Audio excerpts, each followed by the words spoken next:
के जीवात्मा को दुख के निवारण के लिए दिया। कोटि जन्म भटका जब खाया, तब यह नरदेही पाया। करोड़ों जन्मों तक जीव अपने कर्मों के अच्छे बुरे फल को भोगता रहा। कहीं इसे सुख शांति, जन्म मरण से छूटने का रास्ता सद्गुरु की दया इसे नहीं मिली। कर्मों की सजा को भोगते समय ये जीव रो रहा, चीख रहा, चिल्ला रहा। रोने, चीखने, चिल्लाने की आवाज लाखों लाखों मील दूर जा रही। कोई इसके वहां मदद करने वाला नहीं था। मैं अपने पिताजी की मदद के लिए अपने पिताजी की आत्मा के साथ नहीं गया, अपने माताजी के साथ भी नहीं गया, तो निश्चित रूप से मेरा बेटा, मेरी बेटी, मेरी पत्नी, मेरे सगे संबंधी मेरी आत्मा के मदद के लिए कोई मेरी आत्मा के साथ नहीं जाएगा। क्योंकि जो कुछ भी हम यहाँ अर्जित करते हैं, इकट्ठा करते हैं, उसमें से कुछ भी हमारे साथ नहीं जाता। केवल हमारे अच्छे और बुरे कर्म जाते हैं और उन्हीं कर्मों का अच्छा बुरा फल यानी सुख दुख भोगने को मिलता है। तो जब जीव नरकों और 84 में रो रहा, चीख रहा, चिल्ला रहा, कोई उसकी मदद के लिए यहां से गया नहीं, तो मदद कौन करेगा?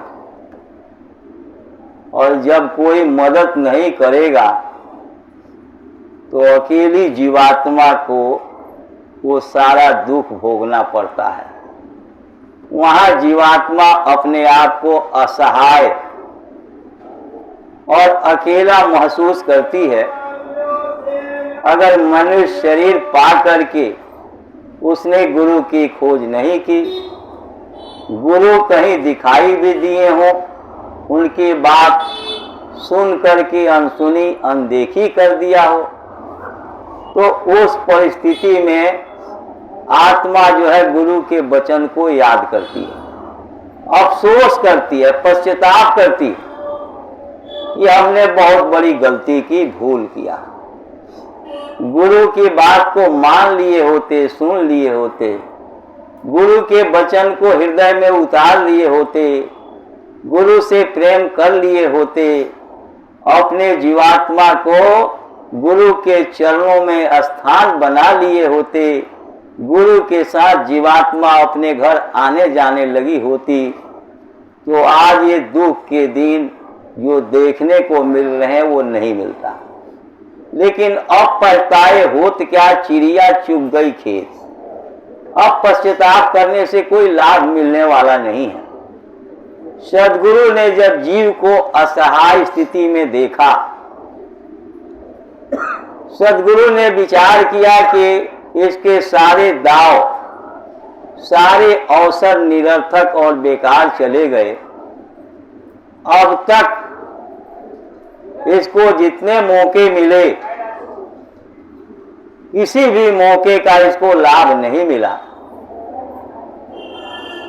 अब बस एक ही रास्ता बच रहा, सद्गुरु की दया। सद्गुरु ने सत्पुरुष से प्रार्थना किया और हमको आपको ये अनमोल मानव तन दिलवाया। 1,84,84 योनियों के भ्रमने के बाद, 1,84 भ्रम के मध में अटका आए, और अब की पासा ना पड़े तो फिर 84 जाए। ये 84 से अलग नर नारायणी शरीर है। ये 4 खान 84 लाख योनियों में नहीं आता, और ये केवल इसीलिए मिला है कि आप अपनी जीवात्मा को अपने घर पहुंचा दो। इसी शरीर के अंदर वो रास्ता है जिस रास्ते से आत्मा निकल के अपने घर जा सकती है। महात्माओं ने बताया ये संसार झूठा है, ये नाशवान जगत है, ये भूल भरम अज्ञान का देश है, कोई भी चीज यहाँ की सच्ची नहीं है। जब इस दुनिया का रचयिता, इस त्रिलोकी के बनाने वाले सच्चे नहीं हैं, उनके द्वारा बनाया हुआ ये शरीर सच्चा नहीं है, इस शरीर के काम आने वाले सब साजो सामान झूठा है, यहाँ का कुछ भी सच्चा नहीं। गुरु महाराज ने कहा कि इस नाशवान शरीर की रक्षा नाशवान साजो सामानों से कर लो। भूख लगे भोजन करो, प्यास लगे पानी पियो, बीमार हो जाओ दवाई कर लो, थक जाओ आराम कर लो। उस मालिक ने आपको इस शरीर को चलाने के लिए सब कुछ दिया।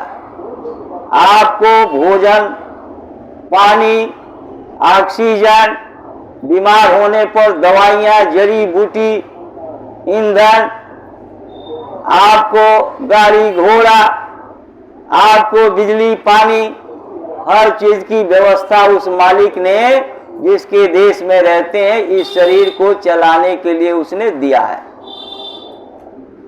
अब आपको जब ये मनुष्य शरीर मिला है तो आपको करना क्या है? आप उस प्रभु से प्रार्थना करो, प्रभु की शुक्राना करो। हे प्रभु, हे मालिक, तूने इस शरीर के परवरिश के लिए सब कुछ दिया है, इसी चीज की कमी नहीं छोड़ी है। तूने खाने के लिए भोजन, पीने के लिए पानी, बीमार होने पर दवाई, डॉक्टर, वैद्य, हकीम, सेवा के लिए बाल बच्चे, परिवार, साजो सामान, कोई साधन की कमी नहीं छोड़ी है। अगर तुझे कुछ देना ही है, कुछ देना चाहता है मुझे, तो तू मेरी जीवात्मा पर दया कर दे। तू मेरी जीवात्मा के लिए जन्म मरण से छूटने का रास्ता ऐसे सद्गुरु से मिला दे, जो सद्गुरु दिन रात हर पल तेरे से मिलते हों, तेरे पास आते जाते हों, और उनको जब तू मिला देगा तो हमारी तकलीफ भी दूर हो जाएगी।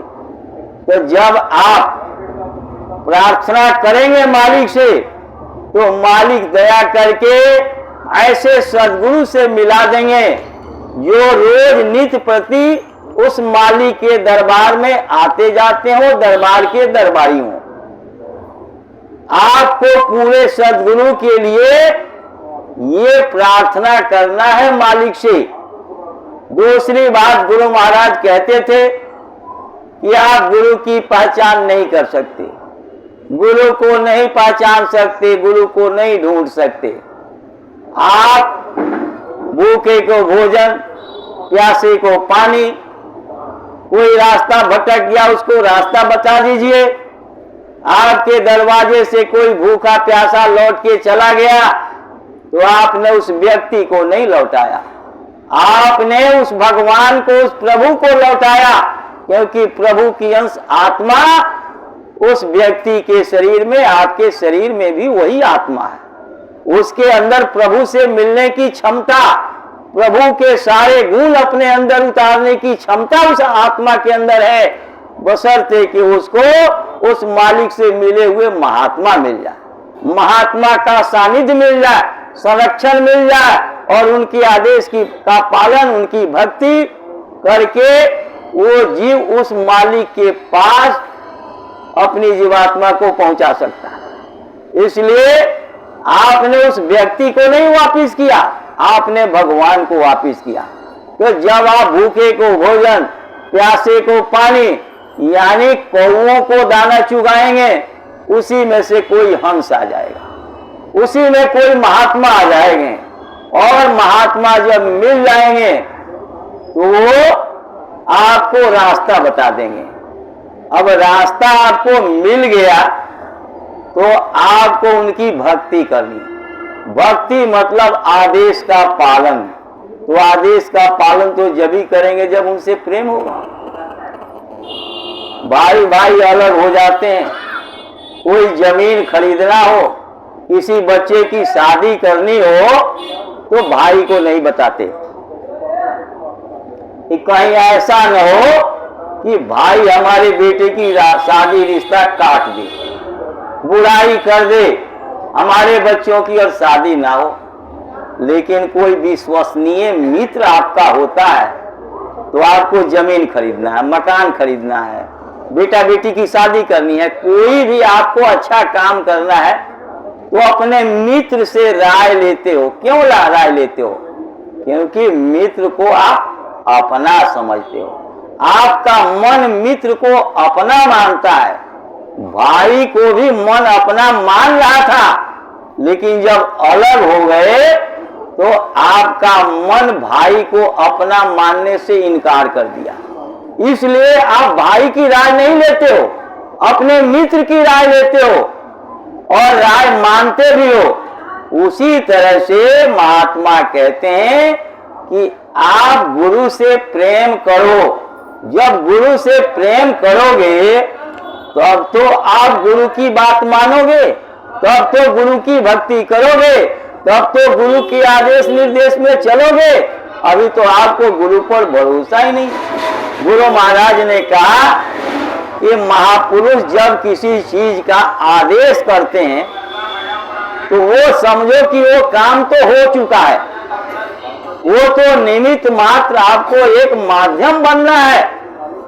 आपको माध्यम बनना है। काम तो जब गुरु आपकी क्षमता को देख करके, जान करके, तब गुरु आपको आदेश करते हैं, लेकिन आपका मन आगे पीछे करता है। मन गुरु के आदेश निर्देश में वो गुंजाइश ढूंढने लगता है और अपने मनमुखता की बात सोचने लगता है और बीच का कोई रास्ता निकालने की बात करने लगता है। देखो, नानक साहब के एक शिष्य थे, बल्ला